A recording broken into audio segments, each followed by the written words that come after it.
Hola queridos amigos, bienvenidos a Camino al Poder.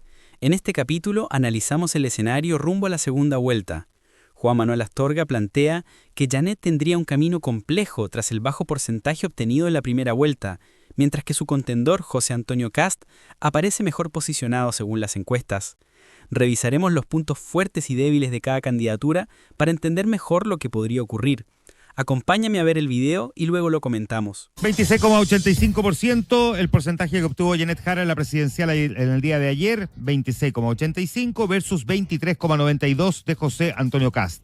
Franco Parisi un 19,7%, Johannes Kaiser un 13,94%, Evelyn Matei un 12,47%. Si se puede sacar conclusiones, la primera que uno puede mirar acá era quién pasaba a segunda vuelta. Ese era como el gran debate, ¿no? Que Janet Jara sabíamos que pasaba a segunda vuelta, todo lo indicaba. Ya vamos a hablar en todo caso del bajísimo nivel de porcentaje que recibió. Está no solo en el piso, sino que en el subsuelo de los respaldos que esperaban en su comando y ella misma. Pero si alguien pensaba que iba a haber un triple empate en la derecha, la verdad es que eso no ocurrió. Más bien, lo único que hubo fue una pugna entre Evelyn Matei y Johannes Kaiser, quedando la candidata de Chile Vamos en quinto lugar. Pero si se pensaba que esto iba a ser un triple empate, como en algún momento se definió, Kast, Kaiser, Matei, la verdad es que la distancia entre Kast y Kaiser son de 10 puntos y prácticamente 11 puntos con Evelyn Matei, por lo tanto eso no ocurrió. Aquí lo primero que habrá que mirar es que la candidata Janet Jara, que había logrado algo importante porque ganó la primaria, le devolvió a la izquierda el alma al cuerpo cuando a comienzos de este año esa misma izquierda pensaba que no había posibilidades de pasar a segunda vuelta, no tenía candidatura, se pensaba en Michelle Bachelet, se discutía que a lo mejor iban a pasar dos candidatos de derecha al balotaje y ella sin embargo logra imponerse, irrumpe y genera esta idea de que la izquierda sigue viva. La verdad es que quedó muy distante de los niveles de respaldo que en algún momento se habían especulado respecto de ella. Es un débil, muy débil primer lugar para la candidata del oficialismo, porque no estuvo cerca ni siquiera del 28% que su propio, digamos, comando, y ella misma incluso se había planteado con posibilidades de obtener. O sea, ese era el piso. Hay que decir que en algún momento se habló de un 36%. Lo llegaron a plantear figuras del socialismo democrático muy entusiasmados la semana pasada. Te lo decían en privado, que iba a estar en torno al 36%. Y en el comando de Janet Jara dijeron, no, bajemos la expectativa, vámonos así como a una cifra bien conservadora para que cualquier porcentaje superior a esa cifra sea considerado un éxito. Ya estando sobre el 30% era un buen resultado. Si estaba bajo el 30%, asumieron el comando que era más difícil poder ganar en el balotaje, pero 28% era el piso y la candidata saca 26,8%. O sea, ni siquiera llega al 27% de respaldo, lo que en sí mismo es una derrota. Pasa a segunda vuelta, pero con muchas dificultades de poder sumar votos que le permitan ganar en el balotaje, porque aquí, ya lo vamos a analizar en un momento más, hay que mirar a quién le saca votos, y la verdad es que no suma ni 5%, si es que los porcentajes de Marco Enríquez Ominami, Eduardo Artés, e incluso todos los que votaron por Harold May Nichols, se abocaran a votar por Janet Jara. No le suma más que de un 5% y con eso simplemente no le alcanza para poder ganar en segunda vuelta.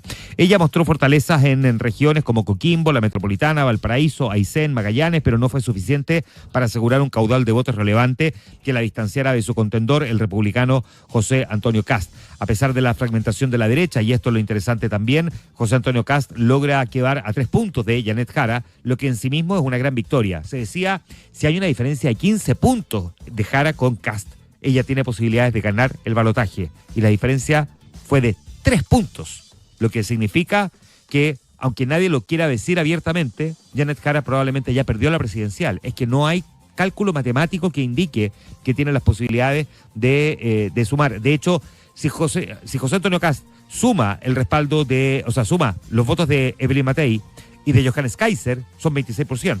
Eso es lo que suman ellos. Si Janet Jara suma el respaldo de Franco Parisi, más los otros, no le da el 24%. Por lo tanto, simplemente no tiene posibilidades matemáticas siguiendo esa misma lógica. O sea, va a tener que ir a buscar votos desencantados, votos de personas que sufragaron anulando, votando en blanco o tratando de reconvertir algún votante de centro derecha, que se ve muy difícil siendo ella una candidata comunista. De verdad, es muy, muy difícil. El caso de José Antonio Kast, inevitablemente, es una gran victoria. Es una victoria, ya vamos a hablar de lo que ocurrió en el Congreso, pero para él En sí mismo es un resultado que es exitoso porque además a José Antonio Kast le apareció competencia en el camino. Uno podría decir, bueno, también a Evelyn Matei. Sí, claro, pero quien trabajó mejor en la campaña y permitió abrochar respaldo fue José Antonio Kast. Y eso que tenía competencia por el lado derecho y por el flanco izquierdo, o por el flanco, digamos, de centro-derecha. Evelyn Matei y Johannes Kaiser. Y por lo tanto, la manera en que José Antonio Kast logró moverse en esta elección en sí mismo es un resultado que a él lo ubica en una posición muy expectante. Tiene un resultado ajustado con Janet Jara, tiene la primera opción presidencial. No se discute a estas alturas que vaya a recibir el apoyo de todo el sector que votó por Johannes Kaiser y el que votó por Evelyn Matei probablemente también, quizá en menor medida. Si esto pasa, va a ocurrir básicamente lo que vimos en 2021, pero con, digamos, un Johannes Kaiser, en este caso, obteniendo el triunfo. Aquí hay algunos otros fenómenos que hay que analizar con un poco de detenimiento. Johannes Kaiser tuvo de dulce y de agraz, porque es un candidato que habrá que decir, aparece en el camino, algunos lo miraron muy en menos, y terminó sacando casi el 14% de los votos. Eso en sí mismo, quedó en cuarto lugar, es un gran triunfo para él. Su partido logra varios congresistas, ya vamos a analizar el Parlamento en un momento más, y lo transforma en una de las grandes figuras de la derecha, y probablemente va a ser uno de los líderes del nuevo ciclo político que comienza el 11 de marzo. Pero tuvo de agraz el hecho de que en algún momento se pensaba que podría haber quedado al menos en la tercera posición, ni hablar de que se hubiese acercado a la posibilidad de pasar al balotaje, cosa que no ocurrió, porque quedó muy distante de no solamente José Antonio Kast, hay una diferencia de 10 puntos, sino que con Franco Parisi también, que le saca 5 puntos de ventaja, casi 6 puntos de ventaja a Johannes Kaiser. Y eso probablemente es lo que él hubiese esperado que no pasara. Recordemos que ellos se disputan un electorado muy similar, no en términos ideológicos, sino que es un electorado en términos de perfil. Hombre, mayor de 40, más de regiones que de Santiago y de estratos socioeconómicos más bien populares. Y por lo tanto, ahí había una pugna entre Parisi y Kaiser. Probablemente Kaiser fue para Parisi el gran dolor de cabeza. Aquí, si Johannes Kaiser no hubiese estado, quizás Parisi habría tenido un mejor resultado. Es cierto. Pero es cierto también que si Kaiser no hubiese estado, probablemente Kast habría sacado mayor nivel de respaldo y habría quedado primero en el paso a la segunda vuelta. Si Kaiser, en cambio, y ojo con este dato, hubiese crecido más, quitándole a José Antonio Kast, Parisi habría pasado segunda vuelta.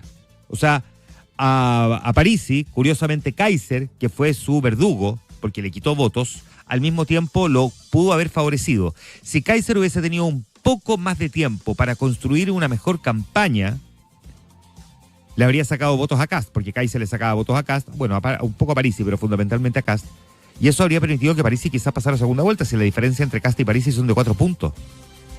Entonces, la verdad, se podría haber dado un escenario impensado. Ahí habrá que decir que Franco Parisi es la sorpresa, con una campaña que esta vez además hizo en Chile y logra de nuevo el tercer lugar. Esto de ni facho ni comunacho y cosas por el estilo le permitió ganar un nivel de respaldo, pero ojo, construir también un cúmulo de parlamentarios con una fuerza en el Congreso de... Aquí hay que hacer los ajustes al final, porque todavía quedan ahí algunas pugnas de diputados, pero aparentemente 13 diputados, que es mucho mejor, es casi el doble de lo que sacó el Partido de la Gente en la elección anterior.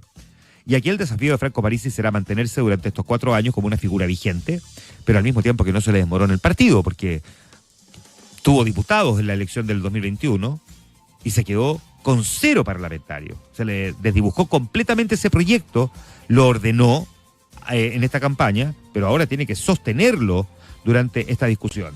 Y aquí hay algunas otras cosas que uno debería agregar. Evelyn Matei es quizás la gran derrotada de esta elección. Quedó quinta. No alcanzó ni siquiera el cuarto lugar que obtuvo Sebastián Sichel en 2021. 12,62% de los votos, debajo de Johannes Kaiser. Es una derrota muy dura que, claro, la llevó a dar un respaldo inmediato a José Antonio Kast, tratando de disipar cualquier duda, pero bastante regañadientes. Ella ahora va a quedar puesta en una situación que es más bien compleja. Va a salir a hacer campaña por José Antonio Kast, como Kast hizo campaña por Sebastián Piñera en su momento.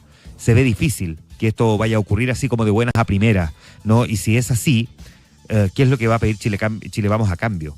Aquí José Antonio Kast está fortalecido con el respaldo que obtuvo y la poca diferencia con Janet Jara, es verdad.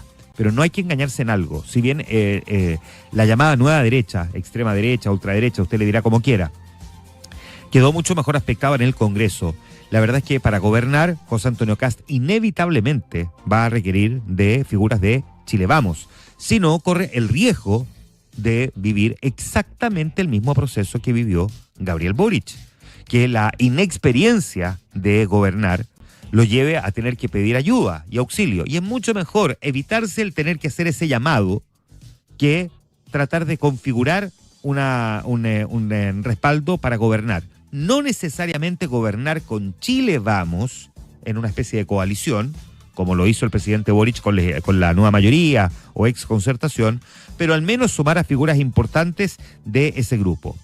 Es bien interesante lo que consiguió José Antonio Kast, porque ganó en las comunas más pobres del país. Evelyn Matei fue la que ganó en las comunas más ricas, por decirlo de alguna manera. El grupo de las comunas analizadas que uno puede mirar y que corresponde a aquellas con mayor y menor índice de pobreza por ingreso, según la última encuesta CACEN, muestra que en el caso de las que presentan más pobreza, 3 están en la Araucanía y 2 en el Biobío, y en ellas ganó José Antonio Kast.